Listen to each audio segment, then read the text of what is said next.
Nous allons poursuivre la correction du TS. Pour la question B, c'est une question de cours déjà traitée dans une vidéo, mais je rappelle à tous ceux qui ont utilisé Query Selector Rule ou GetElement by Typename, vous ne répondez pas à la question puisque justement, il ne faut pas utiliser ces méthodes, il faut faire un parcours de l'arbre. Je vais maintenant passer à la question C. Donc vous aviez une image du texte, et si vous cliquez sur le texte, l'image apparaît ou pas. Donc ça faisait référence bien sûr au cours avec un TD et sa solution. Si vous cliquez sur le TD, vous voyez la solution. Donc ça, il fallait avoir en tête que c'était exactement le même code à mettre en place, sauf que vous n'aviez pas du texte, vous aviez une image à cacher selon que vous cliquez ou pas sur du texte. Autre chose remarquable, c'est hidden true, c'est un attribut. Comme on peut le comprendre, c'est que hidden true fait que au démarrage, toutes vos photos sont cachées et il suffit de venir en fait en cliquant par l'attribut toggle attribut, et là on pourrait utiliser une classe bien sûr, faire toggle class, tu es visible, je te cache, ou si tu es caché, je te montre, mais toggle attribut permet pour des attributs booléens de les faire apparaître ou pas. Donc nous allons voir une série de réponses, évidemment, encore une fois, c'est l'occasion de réviser, et la dernière réponse étant évidemment la plus pertinente et répondant exactement à la question. Donc je répète que toggle attribut permet de, lorsque vous avez un attribut, par exemple une image, avec, nous l'avons vu, donc hidden true,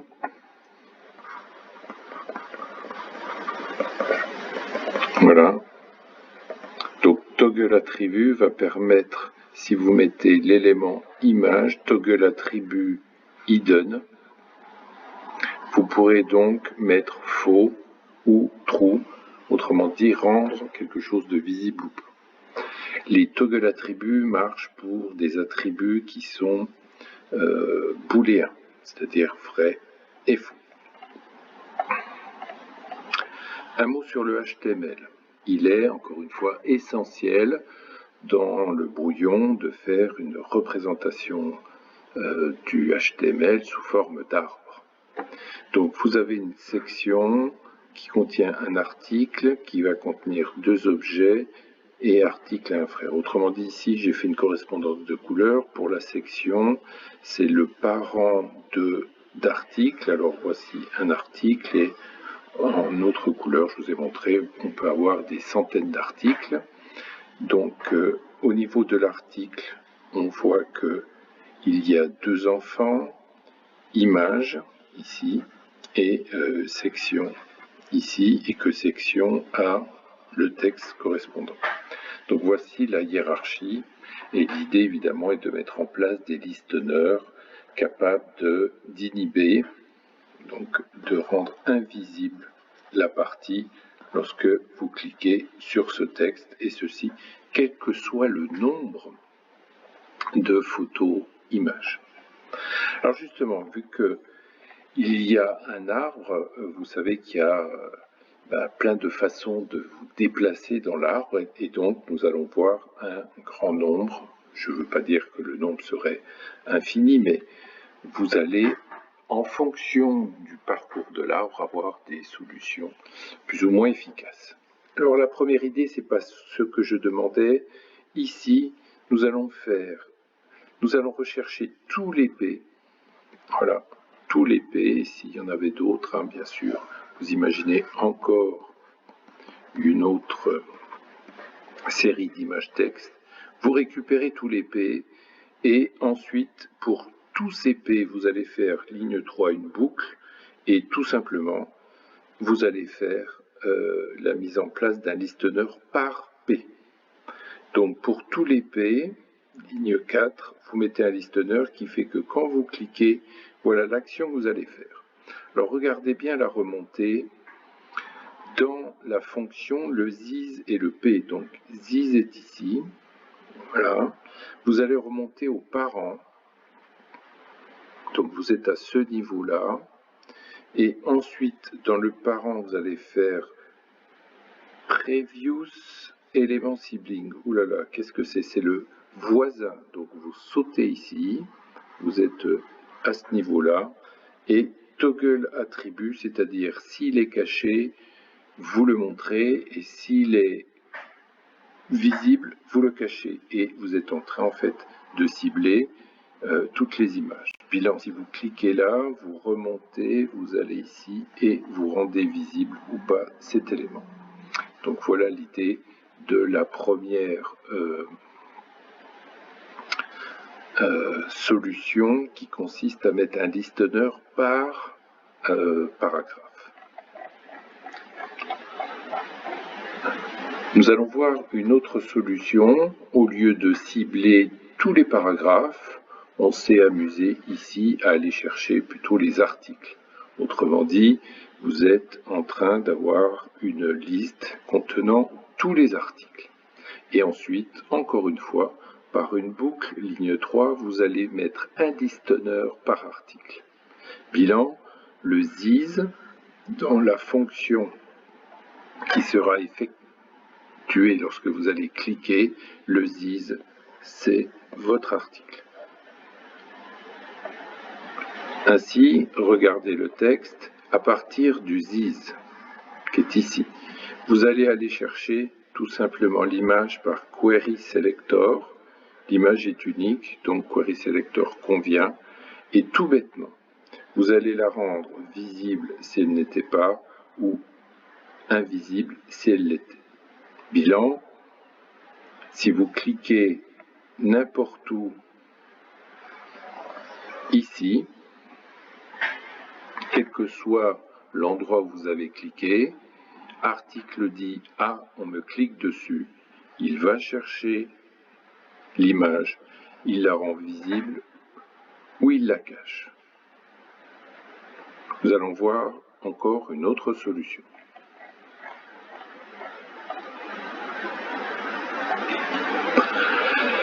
En fait, pour l'instant, si vous regardez, je suis en train de mettre des listonneurs au niveau des paragraphes. Ensuite, nous sommes montés au niveau des articles. Et l'idée, c'est que on considère que faire une boucle pour avoir un listonneur par paragraphe ou par article est un peu coûteux. Donc, la mise en place progressive de la délégation est remarquable. Il faut se placer à un endroit où nous aurions à mettre qu'un seul listonneur. Et ça, c'est très intéressant. Alors, nous voyons qu'il y a un certain nombre de paragraphes, nous voyons qu'il y a un certain nombre d'articles, mais toutes ces choses-là sont contenues dans un élément unique qu'on appelle le conteneur et qui est en fait tout simplement image. Donc, image est une section, peu importe, qu'à la classe image. Donc, ligne 1, vous allez mettre un événement sur en fait le seul conteneur. Et là, vous pouvez cliquer partout. Alors, l'idée c'est que, supposons que nous cliquons sur A, ou nous cliquons sur image, ou nous cliquons sur S.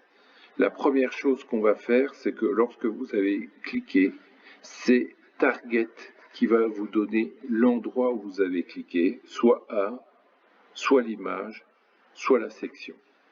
Et ligne 6, vous n'êtes intéressé à la mise en place du listonneur uniquement si vous cliquez sur le paragraphe. Donc, vous cliquez ici, il ne se passera rien. Si vous cliquez là, sur n'importe quel paragraphe dans le conteneur, il y aura donc une action. L'action est laquelle?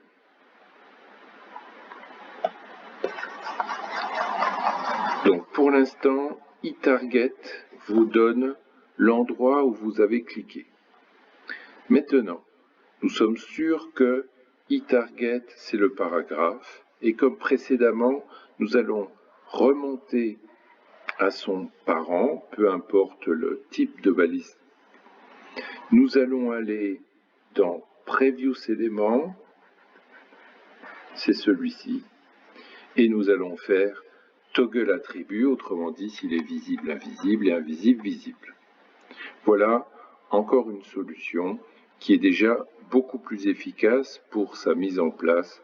Je vous répète, il n'y a qu'un seul listener ici présent.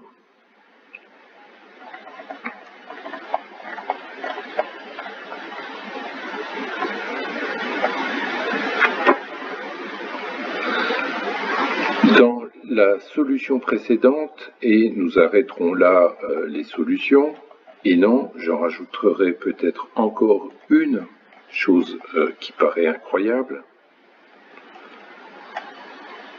Nous allons encore une fois limiter le nombre de mises en place de listeners en mettant le listener sur le conteneur de l'ensemble de vos images et textes. Ensuite, vous cliquez quelque part. Nous avons déjà vu que précédemment, vous allez filtrer. Autrement dit, si vous cliquez ici, et comment vous savez que vous cliquez ici, encore une fois, je vous redonne la target, vous allez filtrer. Autrement dit, en 6, si vous ne filtrez pas P, c'est